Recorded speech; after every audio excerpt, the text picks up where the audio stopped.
Mr. President, you can see and feel and hear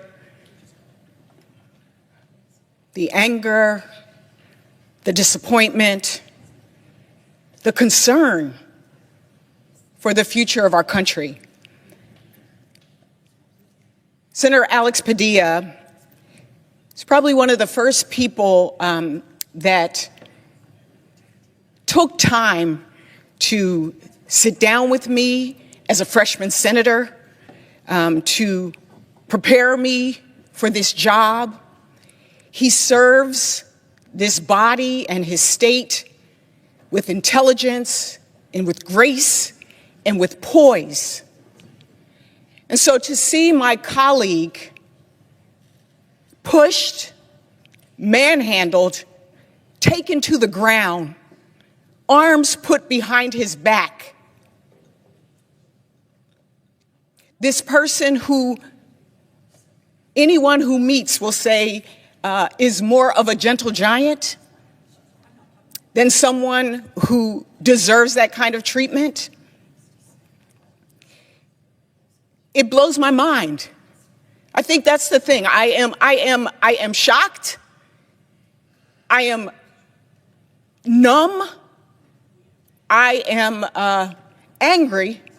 And I think part of it is because Senator Padilla is a senator, but there are people every day, right now, across this country who are facing this kind of concern of their treatment, of peacefully trying to exhibit the voice of America. But also for him, he was just doing his job of oversight. Similarly, some of us also have spoken up about LaMonica McIver from New Jersey, also a member of Congress doing her job, oversight. If we don't have the ability as senators and congresspeople, what does that mean for all of the citizens of this country? And so in this moment, this is a pivotal moment. This is an opportunity for our leadership here in this chamber, as well as the other members on Democratic side and the Republican side, to say this is unacceptable. That's really what this is about. When the incident happened, we were all on this floor. And I remember seeing the video and the shock that I felt. It literally took my breath away. And I turned to other members on the floor to say, have you seen this? And they had not seen it. I walked across the aisle to my Republican colleagues. They had not seen it. And there was a sense of shock as well.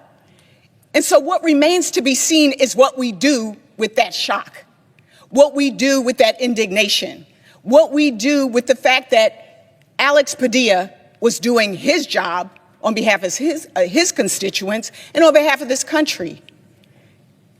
That's what remains to be seen. Where do we go from here?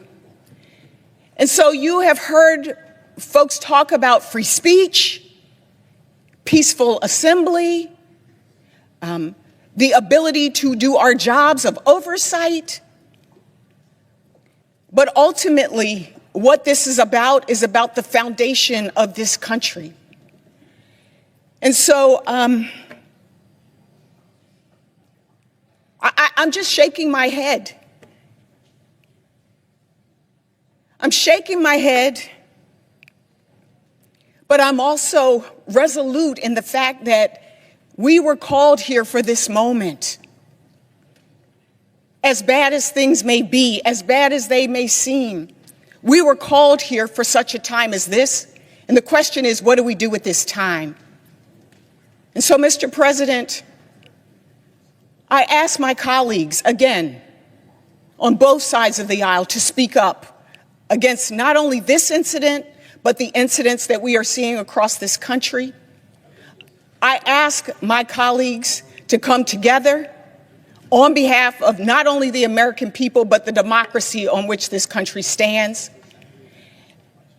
And I will continue to stand with Alex Padilla I will continue to stand with those folks around this country who are facing this same kind of unacceptable behavior. Lastly, I would also mention that we do have a role and responsibility. There are 3 branches of government. Thank God for the courts right now holding it down. But this moment is the moment. There won't be a light switch that says, oh, democracy is gone. That's not how it happens. I've heard my good friend Chris Murphy talk about that it's piece by piece, moment by moment, we see it chipped away. Well, we have an opportunity and a responsibility to make sure that we do not let this slip away. Thank you, Mr. President, and I yield back. The Speaker delivered an impassioned address on the Senate floor following a shocking incident involving Senator Alex Padilla. They described an overwhelming mix of emotions, shock, anger, and heartbreak, after witnessing Padilla, a respected colleague, being manhandled, pushed to the ground, and restrained while simply performing his duties. Known for his calm demeanor and thoughtful leadership, Padilla is portrayed not only as a fellow senator, but as a kind and gentle figure undeserving of such treatment. The Speaker recounted how Padilla had been one of the first people to offer guidance when they entered the Senate, making the incident feel deeply personal. But more than that, it raised serious concerns about the erosion of fundamental rights. If lawmakers can be obstructed while doing their jobs, what message does that send to the American people about the state of democracy? The floor was struck with disbelief. The Speaker noted that when they first saw the video footage, it took their breath away. They immediately showed it to others, Republican and Democrat alike, and all shared a collective sense of disbelief. The incident was not seen as a partisan issue, but a clear violation of democratic norms. In this moment, the Speaker argued, the question is not just how we respond to Padilla's treatment, but how we address similar acts happening to citizens across the country. Peaceful protest, free speech, and government oversight are foundational to democracy. To allow them to be violated without consequence sets a dangerous precedent. The call was clear. All members of Congress must speak out, regardless of party affiliation. The issue transcends politics. It's about the values that underpin the nation. The Speaker pledged to stand by Padilla and others who face similar injustices, reaffirming that silence is not an option. As the speech concluded, the Speaker reflected on the slow erosion of democratic institutions, not through sudden collapse, but through small, compounding acts of suppression. Citing fellow lawmakers, they reminded the chamber that democracy doesn't vanish with a single act, but is chipped away moment by moment. This, they said, is one of those moments. And in this moment, Congress has a duty to act, to speak, and to protect the democracy it was elected to serve.